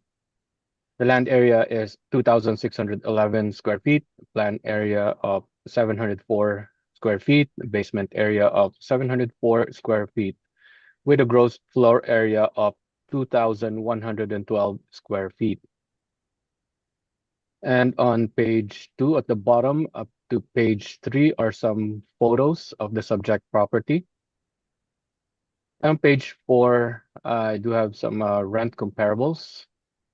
First one is located at 259 Kennedy Street with a lease start date of November 1st, 2006. The leased area is 840 square feet with an average wall height of 14 feet. The effective year built is 1958, and the net rent per square foot is $27.14. The next one is located at 163 Lilac Street. The lease start date was on October 1st, 2023. The leased area is 660 square feet. It has an average wall height of 14 feet. It has an effective year built of 1985, a net rent per square foot of $21.82. The next one is located at 103 Regent Avenue. The lease start date was on August 4th, 2017. It has a leased area of 680 square feet, an average wall height of 12 feet, an effective year built of 1960. The net rent per square foot is $24.71. And the last one is located at 130 Regent Avenue West. It has a lease start date of January 1st, 2024, a leased area of 664 square feet, and an average wall height of 12 feet. It has an effective year built of 1910 and a net rent per square foot of $27.11. Moving on to page 5 is the income stream or the income valuation. There are 4 premises in this area, or in this property, sorry. First one is a commercial standard finish. It has a leasable area of 704 square feet, a rent per square foot of $24.02, which leads to a potential rent of $16,910. Second premise has a commercial standard finish with a leasable area of 352 square feet, a rent per square foot of $21.64, and a potential rent of $7,617. Third one is also a standard finish for commercial. It has 352 square feet, and the rent per square foot is $21.64, which leads to a potential rent of $7,617. And the last one is a basement that's a leasable basement. It has a leasable area of 704 square feet, a rent per square foot of $13.72 per square foot, and a potential rent of $9,659. All in all, the total leasable area for the property is 2,112 square feet, and which gives it a potential rent of $41,803. Applying the vacancy loss of 5%, effective gross income is $39,713. Using expenses and expenses of 3% and shortfall rate of $8 per square foot, the net operating income is $37,677. Applying the overall capitalization rate of 6.05%, the estimated value is $623,000 rounded. Moving on page 7 is the capitalization rate chart. This property is a retail, and we're dealing with the retail portion of the chart. As I mentioned earlier, the range for the city of Winnipeg retail properties is between 5.35% to 6.8%. And that's my presentation, Mr. Chair. Okay, thank you very much, Mr. Valderrama. Ms. Patalovich, do you have any question for the assessor's presentation? Well, I mean, my building is in a block of 1, 2, 3, 4, 5, 6, 7, 8, 9, 11 townhouses. Apart from the N2, the middle 9 townhouses are all identical. And yet the townhouse 555 Academy is assessed at $523,000, whereas Okay, I want I have to interrupt you. We cannot compare assessments of other properties in this realm here. The second point, sir, is it sounds like applicant is giving her evidence, and she might want to wait until after we've questioned the applicant or the assessor. Okay. Yeah.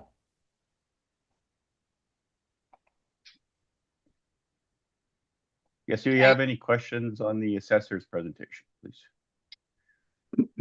Well, like, I mean, you said I can't compare, but you just gave me a bunch of comparisons from Regent Avenue, which is the other side of the city. Okay, So I can't what compare is with your- my neighbors? I'm confused. No, do you have any questions on the assessor's presentation? So do you have questions about his comparables that he used? Or Well, any you're of the information comparing that he provided? buildings the other side of the city, and I'm comparing my neighbors' buildings. And Mr. Chair, if I could clarify for Okay. the. I can't No, compare. Richard, or Mr. Whitbread, Yes. please, okay? Okay, Madam, no, please, Mr. Whitbread, yeah, I will address the issues as we go along Okay. here, okay? All right, so when you do your presentation, you will have an opportunity to provide information. Oh, okay. And as I understand it, you have not provided any documented evidence. Is that correct? Well, no, I thought I could provide it Yeah, now. so you're going to do it verbally. So you will have that opportunity when it Okay. becomes your turn. But right now, the focus has to be on the assessor's presentation. Okay. And the questions on what he has provided. Okay. Okay, you understand that? Yes. Okay. So my question is, you're comparing properties from all over the city? In this case, yes. Yes. Okay. Should I be comparing properties all over the city? In the case of my rent comparables, these are all rents, actual rents all over the city. So these are actual that's being paid for by the tenants. Okay. And those are locations. The addresses Yes. are all locations. Yes. Yes. And do these properties all have probably mall parkings? Because my property is kind of on Academy Road. Like all these commercial properties, are they all big retail spaces, like in, big parking lots? Not aware of if there are any big parking lots on the rent comparables.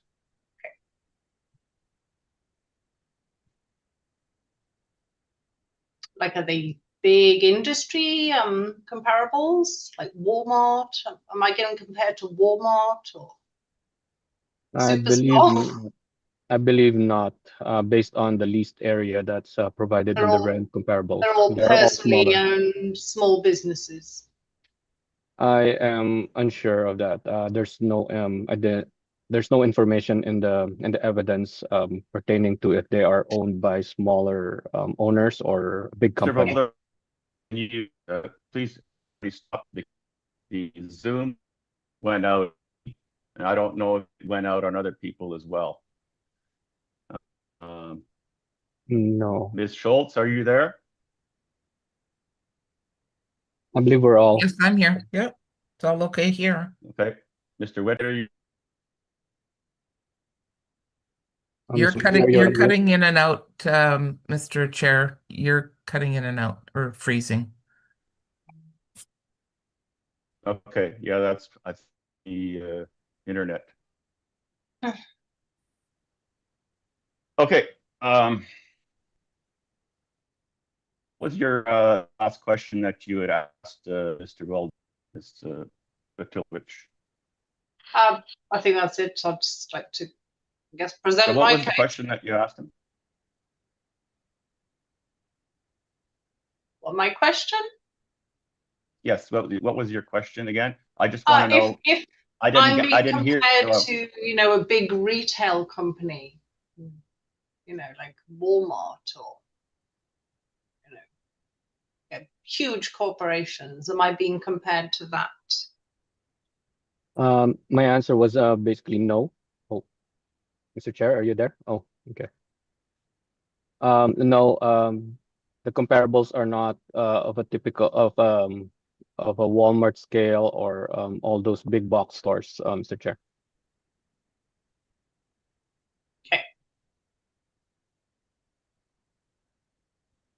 Okay, you have no further questions? I don't think so, no. Mr. Whitman, do you have any questions for the assessor? Yes. Just to confirm that this is a model-driven calculation you provided? Yes, they're all model parameters, Mr. Chair. Okay. And no, I'm going to leave it there. Thank you. I have no further questions. Thank you. Do you have any?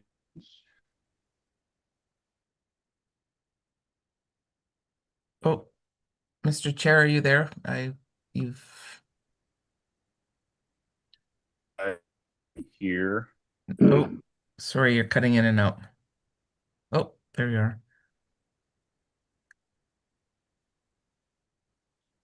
You appear to be frozen now. I'm frozen. Oh, Yeah. there you're There. back. You're back. Just Yeah, okay, I think, sorry, let's see if we can get through the questions here. I think I'm gonna have to shut everything down here and relog in again for some reasons. so I just had Okay, a carry on. quick question. So, have you inspected the premises? No, I wasn't able to inspect the property, Mr. Chair. Okay, so you've got 4 different premise IDs. Is it one tenant that's in there, or are there 4 different tenants in there? I'm not sure if there are multiple or single tenant. No further questions. Thank you.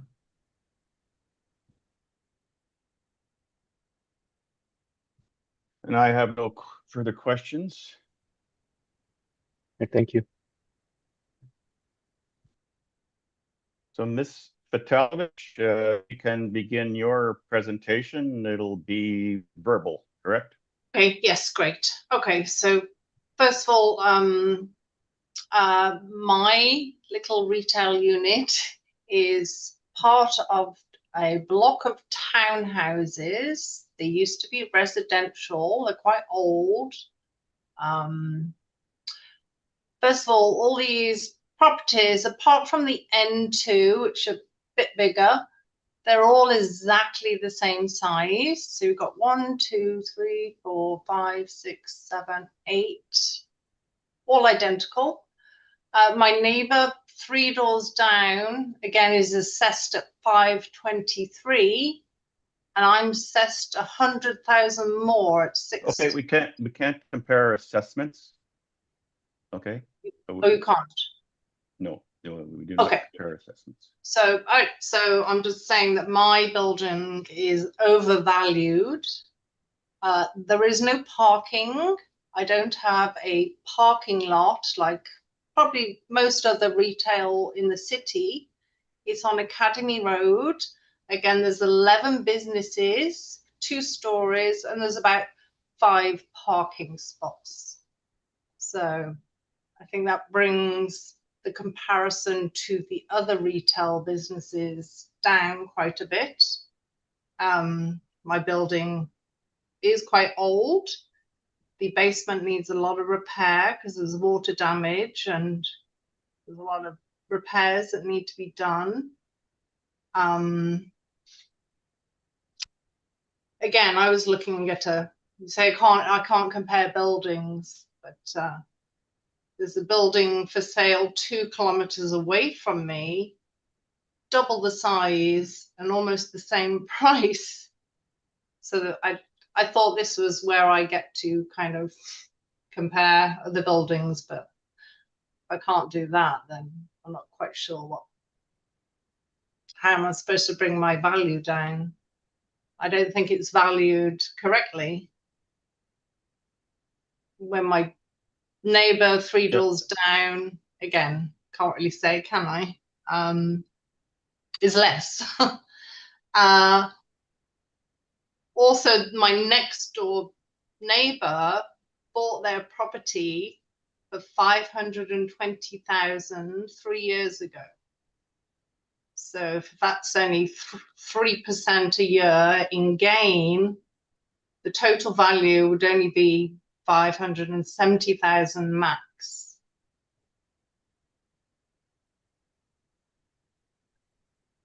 I'm just saying, I don't think I could sell my building for 623,000.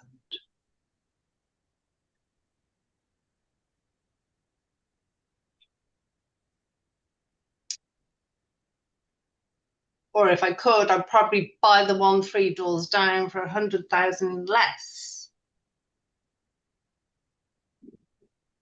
I just don't see where the value of the buildings are coming from when my neighbour's different.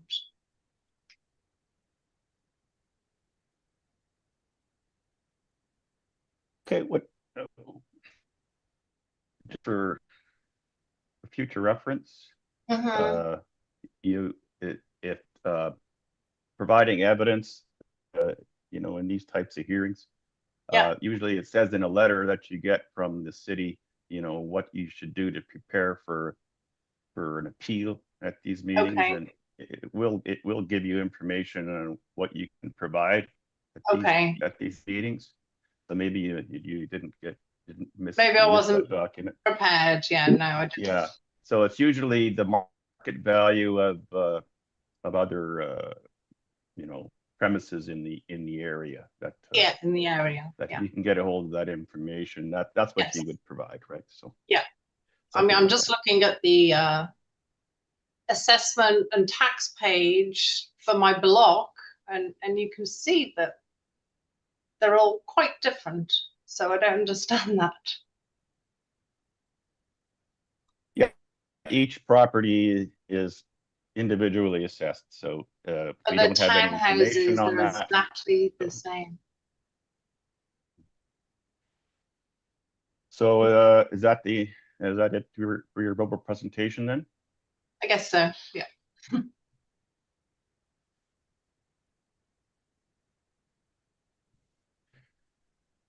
So, Mr. Valderrama, do you have any questions for the applicant? I have none, Mr. Chair. Thank you. And Ms. Schultz, any questions? Yes, just clarification. So, your premises, do you occupy the entire building, like your unit? Well, no, the top floor is rented. Okay, so what's the square feet of the one that you're renting out? I think it's like 600 square feet. Okay, so you occupy, are you using the basement as well? I do, yes. So again, that needs quite a bit of repair. So the basement and the main floor is what you're using? Yes. No further questions. Thank you. Okay. Mr. Whitbread, any questions? What value do you want to be placed on the building? Well, I mean, compare with my neighbors, I'd say 550 to 570, I think would be reasonable. Mm-hmm.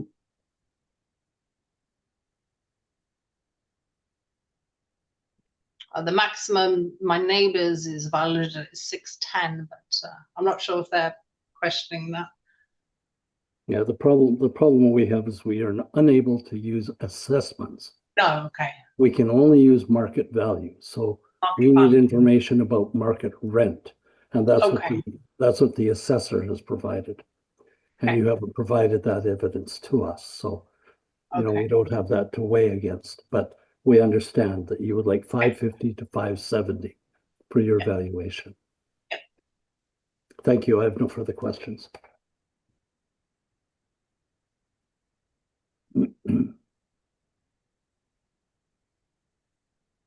Okay, I have no questions haven't already been asked and answered. Anything in summation, Valderrama?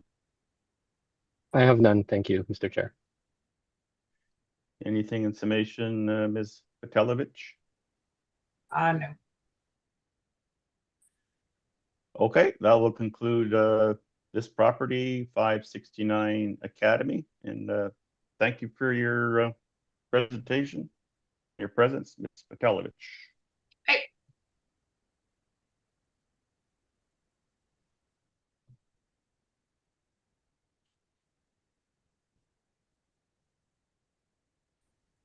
So we go back to then item number 2, which is 542 Dufferin. Do we have a applicant?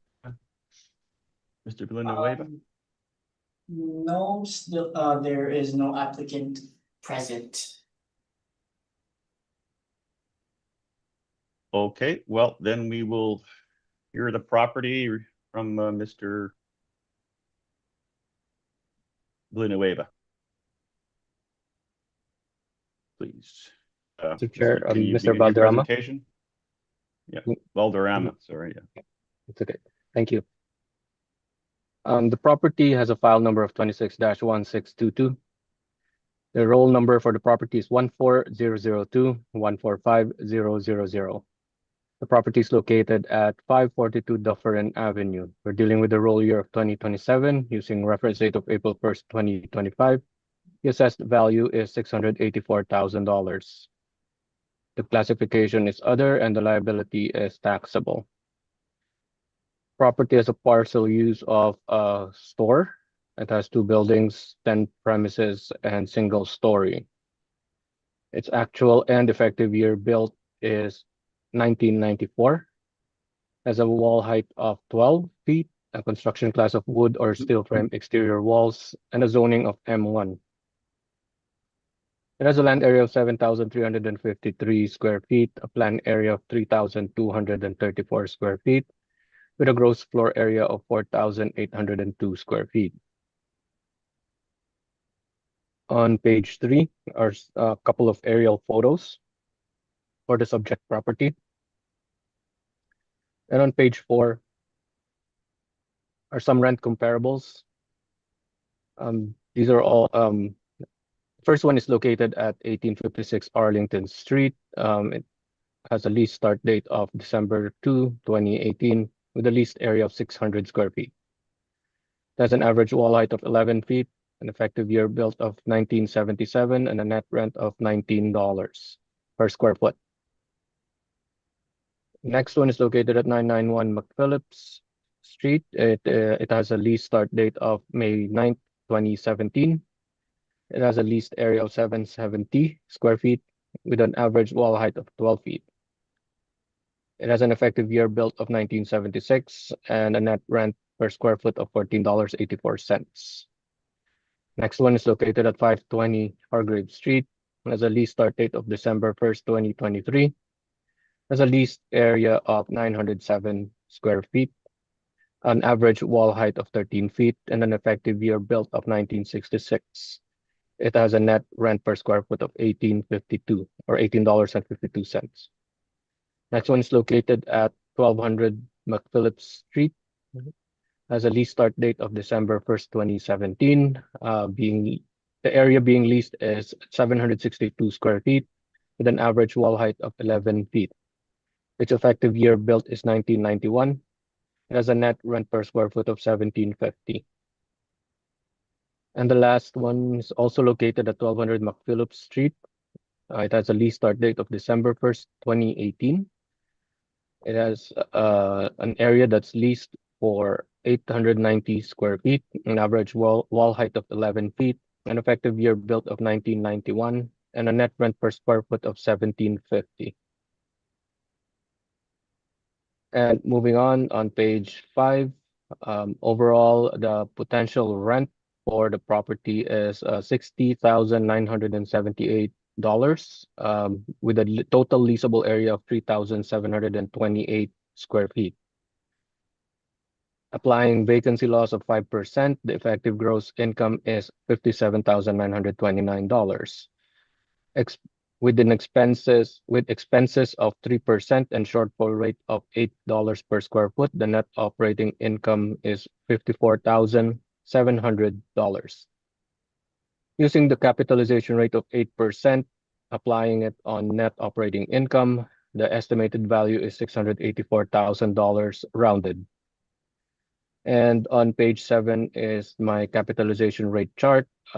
We are looking at the retail section since this is since the subject property is a retail property. It has a range of 5.35% to 6.8%. That's my presentation, Mr. Chair. Okay, thank you. Mr. Whitbread, any questions? Looking at the map, am I reading your map right when I see McPhillips running parallel to Portage Avenue and Selkirk? No, again, the mapping tool that I used was kind of off at that time, Mr. Chair, and I apologize. Okay, so your McPhillips Street properties are not where indicated on this map, then they're significantly distance away from Dufferin. Is that correct? That's correct. Thank you, just for clarification. Thank you.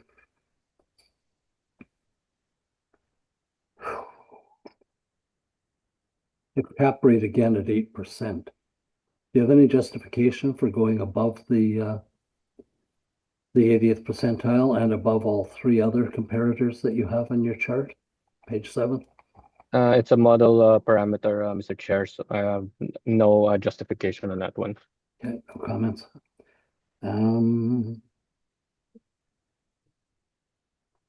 Yeah, I can't. I have other questions, but obviously we don't have an applicant to question it ultimately, and it's unfair to ask you those questions, so I'll leave it alone. No further questions. Thank you. Thank you. Okay, thanks. Ms. Schultz, any questions? No questions at this time, thank you. Thank you. And I have questions. Anything in summation? I Mr. have none. Valderrama? I have none, Mr. Chair. Thank you.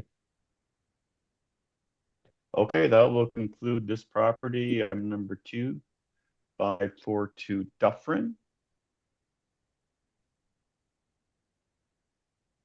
And I believe all of the other properties have dealt with. I've heard all items scheduled, and this hearing is now adjourned. Thank you, everyone. Have a good day. Thank you, Mr. Valderrama.